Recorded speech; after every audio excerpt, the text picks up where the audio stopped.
As she was coming back from her tutor, Princess Kiona took the opportunity to wander in the near-empty palace, still in a melancholic mood.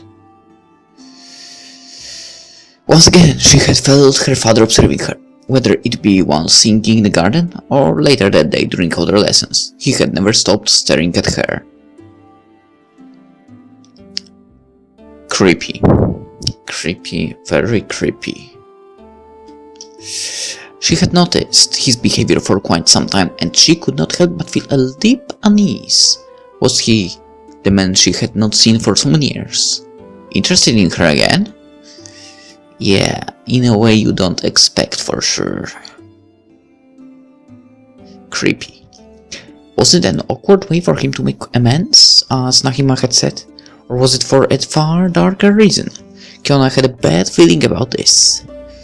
Some other day she would have dismissed those thoughts, yet today was special.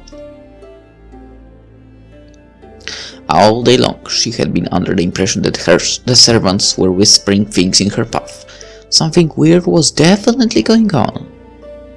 With a knot in her stomach, she shook her head nervously. I should stop thinking about it, it can only hurt me.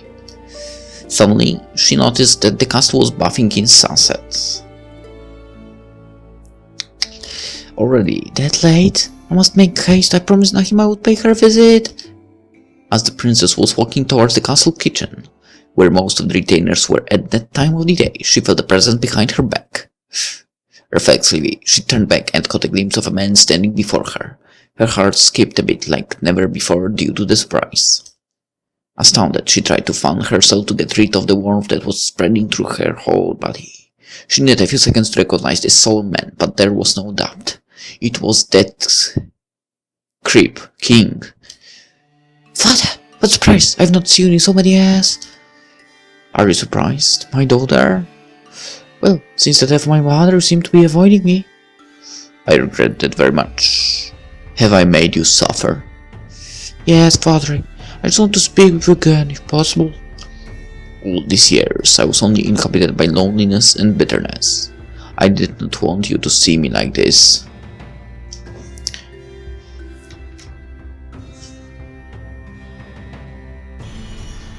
But today, I have decided this cannot continue.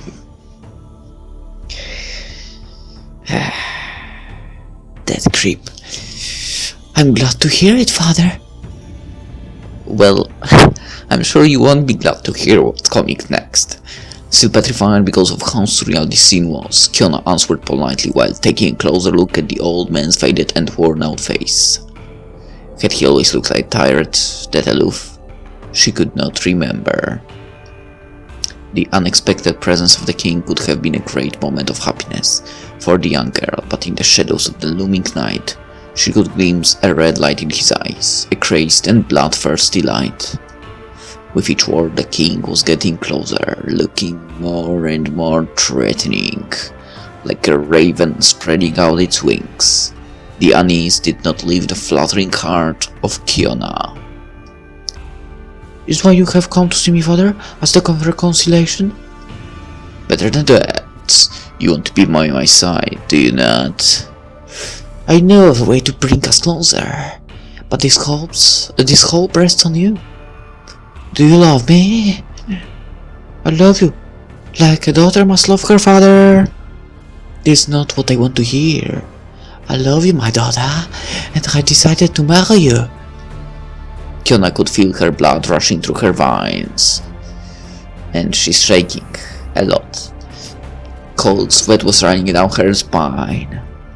She did not want to believe it. My apologies, father, but the church teachings... I do not care about this, forget them. I love you and I want to make you my spouse. But I cannot. That would be a crime. He cut her pleading short with a voice as sharp as steel. I think you do not quite understand. You will marry me, whether you want it or not. I have your life in my hands. You have no choice but to, baby. He really is mad right now. Terrified, Kiona glanced around her, but there was no way to escape. The king's imposing stature was blocking the corridor. Yet an urge to run away was tormenting her from inside. She had to find a way. She tried to negotiate. Please at least give me some time to think about it. The old king scolded her with a displeased look.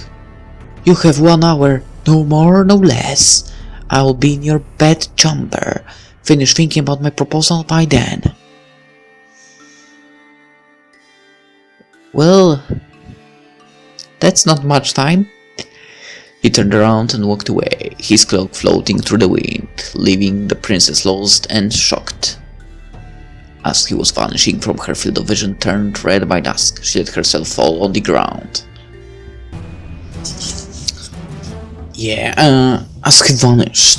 As he was vanishing from her field of vision turned red by dusk, she let herself fall on the ground. This is not what I wanted. Leaving the princess to her sorrow, the old king went back to the druid who had advised him so well. Not really well. Druid, my confidant, speak frankly, is my love for Kiana sinful? But if you're feeling somewhat well, your highness, has she become enamored with you? I do not know. She seems confused, shaken. Am I making a mistake? Yes, you do. Her confusion is unnatural, your highness. The princess is still young, she cannot analyze her feelings well yet. The hell are you talking about? Druid, you definitely are not a wise druid. You are a freaking weirdo as well. With some time she'll get perfectly used to it. No. So, I must give her time? More than time, she needs to forget her rock dance. For that reason you should, for instance, answer to her every whim. If you shower her with presents, she'll soon understand how strong your love is, your highness. I will keep that advice in mind for after the wedding. But tell me, do you have a daughter? Unfortunately, I do not, your highness. Thank you, my god. So glad he doesn't have a daughter. Whew. But believe me, if I had one, I would not think twice before marrying her. Exactly why I'm glad you don't have a daughter. Pleased with the druid's cajolery, the king got out of his cabinet, even more determined to make his daughter yield. After that overwhelming encounter, to say the least, Kiana went almost mechanically to her chamber. Then she sat on her bed silently like a dislocated automaton. In her misfortune, she found a bit of comfort. She now understood why the king seemed so weirdly reticent to marry her off. He wanted her for himself. Well, that's not really true, but I guess you can believe that. But it was not morally acceptable. After all, he was the man who had conceived her, and the principles she had been taught were quite clear about this. No. Had he gone crazy? Yes. Was he trying to damn her to hell? Probably without realizing that. A rush of disgust finally seized her throat. Not only hers? No, this was not right. Deep in morbid thought, the princess hardly noticed the sound of hurried footsteps coming closer. The grating noise of the door made her jolt. Was he already? Fortunately, it was just Nahima who seemed as scared as her. Oh, princess! I have just heard the news from the mouth of another servant. I came here as fast as I could. Thank you, Nahima, but your effort was all in vain. My father told me I had no choice, and that he would marry me, whether I wanted or not. The hour for thought, our requested is almost over. There is nothing we can do. Do not say this, princess. There's still some hope left. He will be here in a matter of minutes. I will never be able to find a solution in such a short time. Time is what we need. Like my mother always said, it is not good to think in haste. You have to find a way to buy some time to get yourself off the hook. How can I bite down? Wait a second, did I? No. How can I bite down without upsetting him?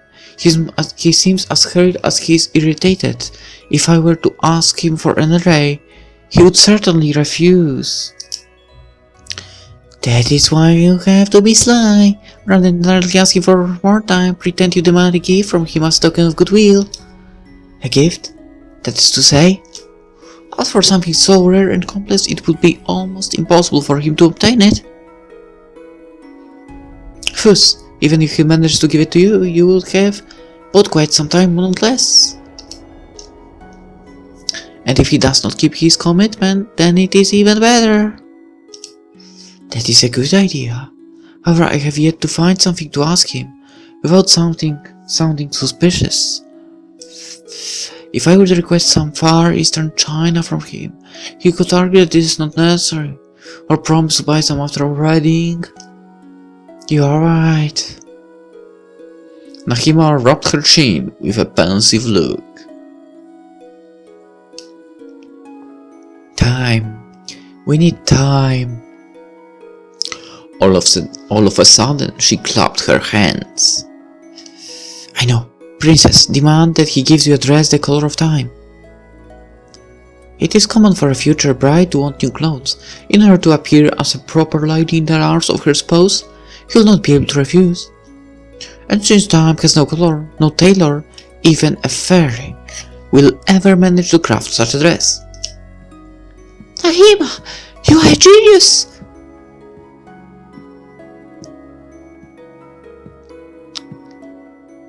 Okay, under the influence of relief, Kiona flew into her retainer's arms.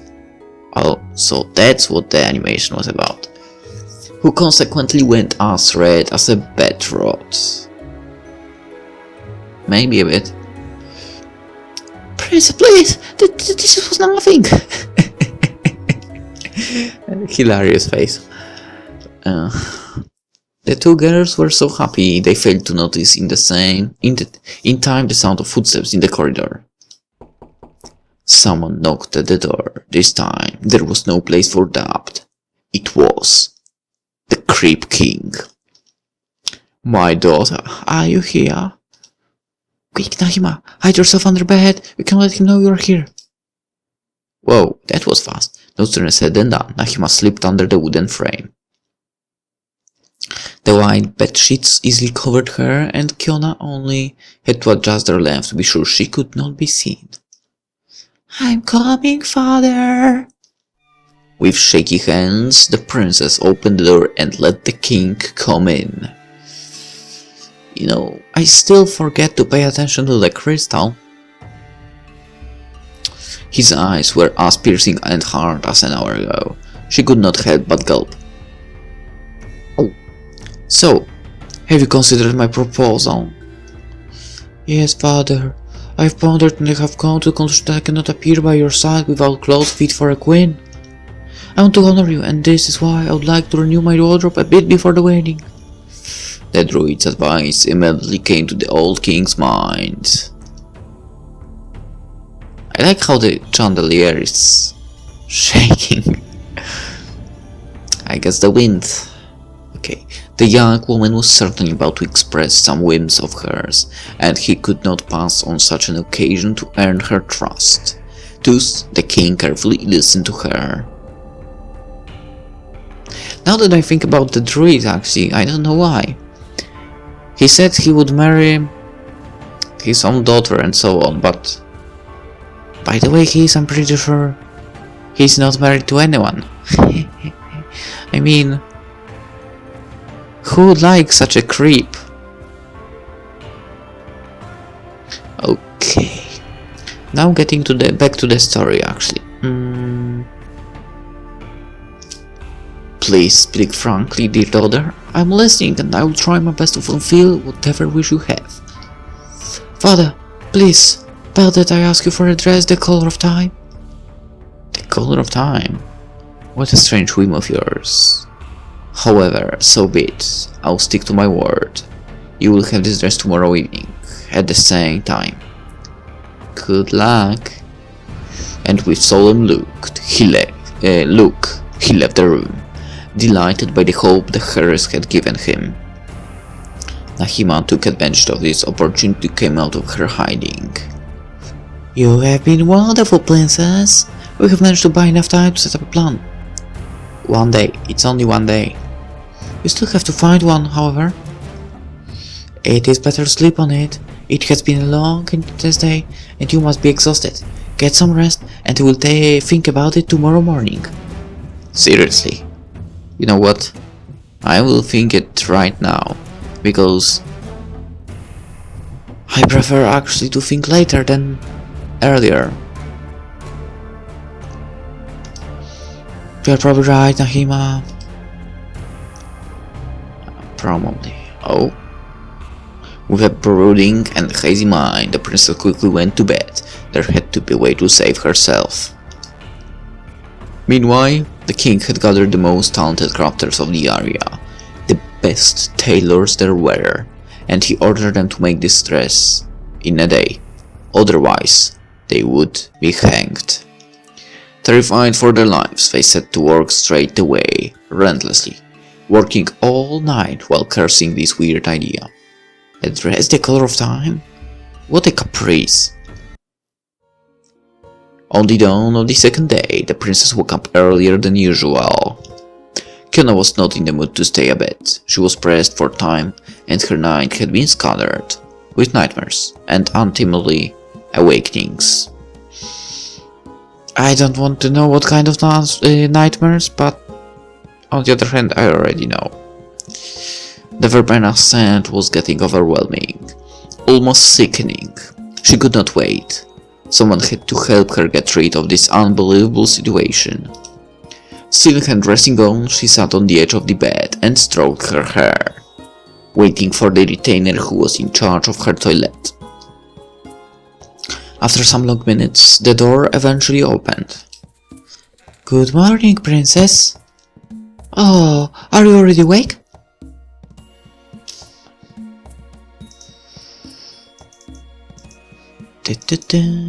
Boom. Yes. I did not sleep very well. You are late. No, I did not sleep very well. Yeah. Some choices will impact the story later on. Oh really?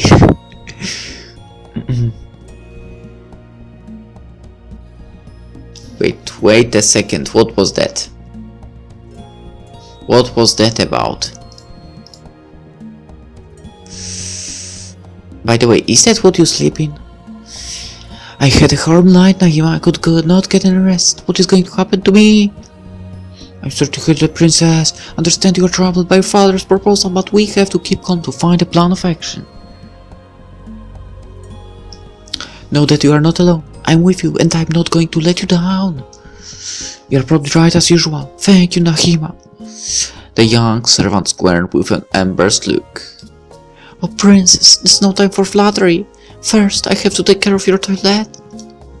The servant immediately set to work on the task, still talking. I have thought a lot about this myself, princess, and I believe it would be wise to tell your preceptor that you are sick. It would grant us more leeway to conduct research. A very good idea, Nahima. Do you already know what to do? You probably do not believe me, but I saw your mother in a dream last night, and I remembered something. After her birth, it was said that she had given you the fairest blessing. The fairest blessing? It is just rumored, but there should be some truth in that statement. If your mother did leave something useful to you, we could use it to save you. Kiona skeptically stared at the young Moor. I too would love to believe in magic, but these are old legends, and I'm too old to be fooled by this nonsense. What are you talking about? Magic exists. Nahima raised her voice while making wide, frenetic gestures. I know it must sound ridiculous, but I believe in those legends. Yeah. I think your mother had the first blessing and passed it on to you, and I'm ready to prove it. And how are you going to prove it? I'm going to leave the castle for the day and investigate in the nearby hamlets. I'm sure some old countryman will be able to give me information about the true meaning of this rumor. In that case, for my part, I'm going to have to a look around the great library. Maybe some dusty books will teach me how to get rid of the madness that has taken hold of my father.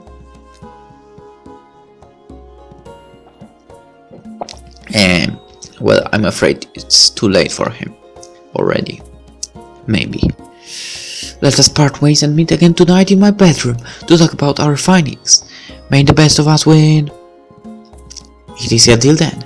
You seem quite confident, Princess, but do not underestimate the power of old legends. Exactly.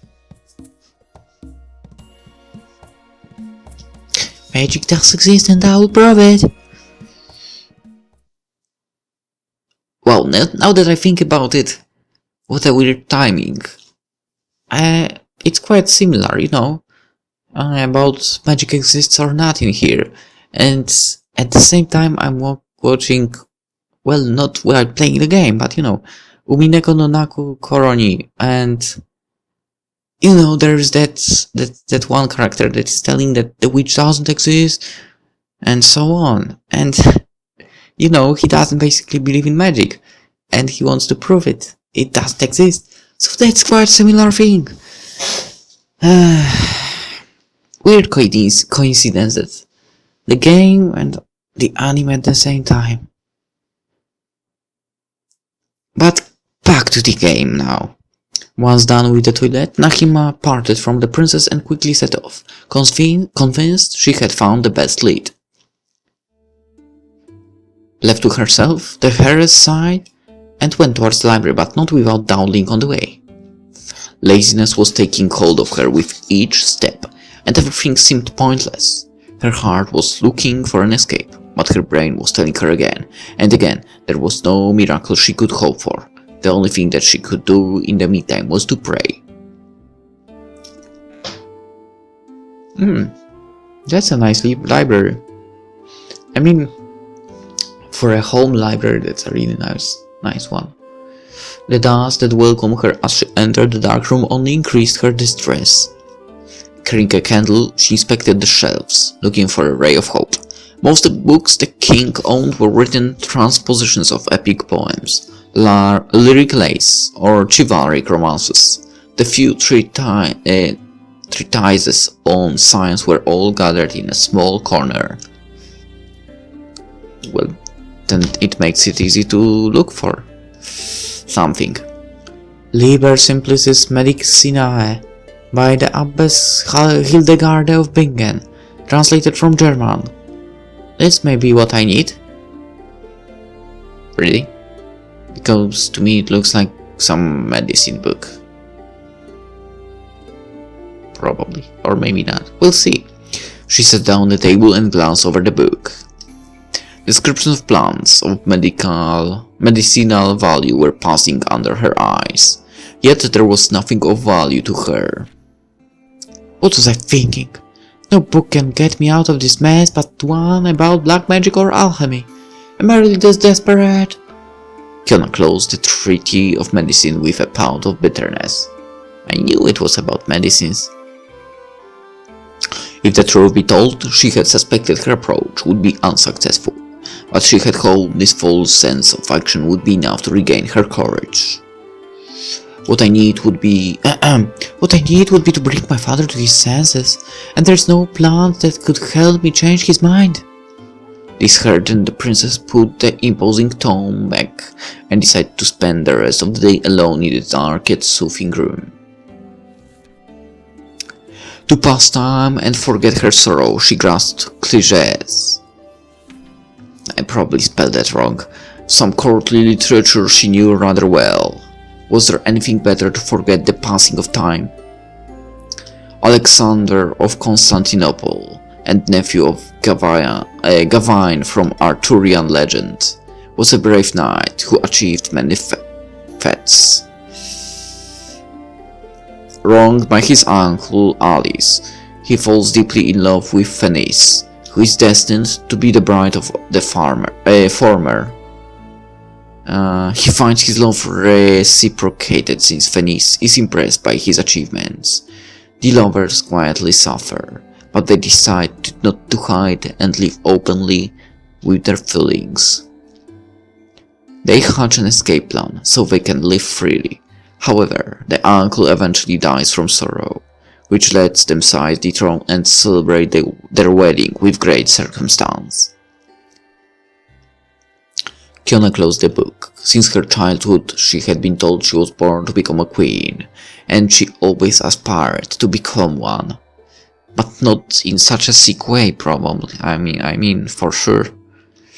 She had secretly hoped to be married to a king that would be powerful but young enough. She had hoped to be bound to someone who could have feelings for her. Her chances were infinitesimal. Royal weddings were political above all else. There was no way to follow the wishes of the heart. Yet that possibility still existed somewhere. Well, her father was married to her mother. Of love, I believe.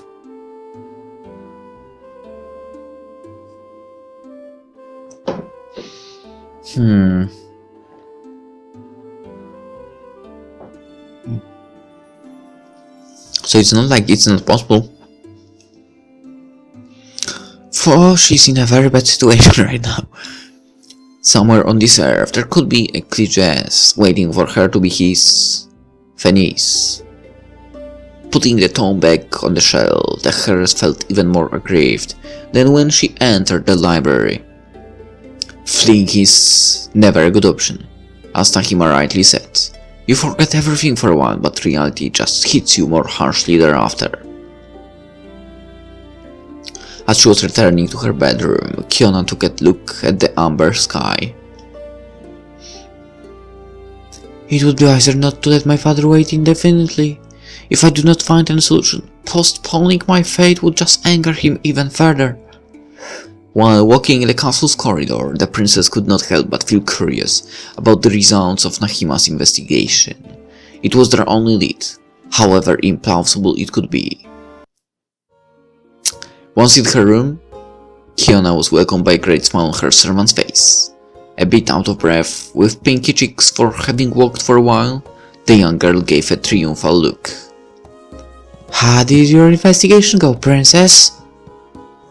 She didn't really investigate at all. Poorly. Unfortunately. What about you? Would you believe it? I managed to find the information I wanted. Witnesses of your baptism recalled seeing a fairy during the ceremony, and they confirmed that she gave you her blessing. A fairy is your godmother? That's so cool! Kiona was startled. She had never been very superstitious, but, like all good believers, she knew higher beings could sometimes play with humans' fates. Could be that fairies were real after all. Listen, I believe. So really? I swear on my life. During the great celebration that was given in your honor, all the peasants, crafters and merchants nearby were invited. Some were given the right to get significantly close so they could see the fairy by themselves. I asked several people. There is no doubt about it. And what do you know about this blessing? How can I use it? If I get what the grandmother told me right, the blessing allows you to invoke the fairy to your aid. That is exactly what I need. Nahima, it's wonderful. You did it! Not quite so, princess. I don't know how you can call your fairy godmother. I do not even know her name. This is unfortunate. If I have no way to contact her, we are back to our starting point. Not quite so. Now that we know, we just have to investigate a bit further. The oldest retainers in the castle, those who knew your mother fairly well, might know how she managed to talk to that fairy. We just need a bit more time. More time. The sound of someone pounding on the door cut them short and made them jolt. When she opened the door, Kiona discovered a handful of crafters who had come to bring the dress the color of time the king had requested. She was told to wear it and go to the royal cabinet, where she was expected. Now that I think about it, what might be the color of time? Color of time.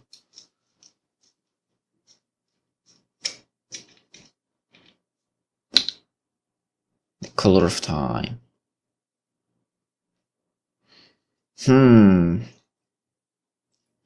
I guess I really have no idea.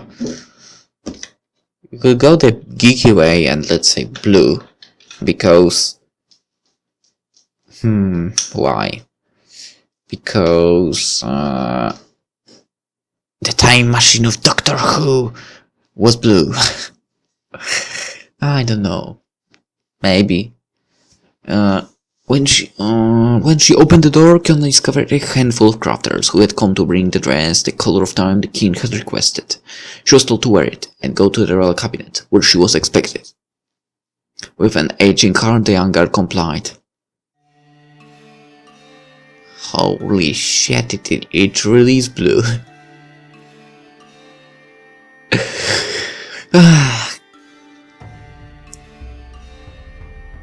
When she entered the room, wearing the dress the color of time, the king was enthralled with her charm. The workers had done an excellent job, especially on such short notice, and the result fitted her like a glove. Well, she could just say, "Dude, it's not the color of time." Shyly, she then requested a new one. Frantically looking for an idea in her racing mind, she ordered that it would be the color of the moon. That's an easy one. The king, who couldn't refuse her demands, immediately urged some tailors and embroiderers that he had created the previous work to come and gave them the same instructions. Once again, fearing for their lives, they complied as quickly as possible. Thus began the same little game.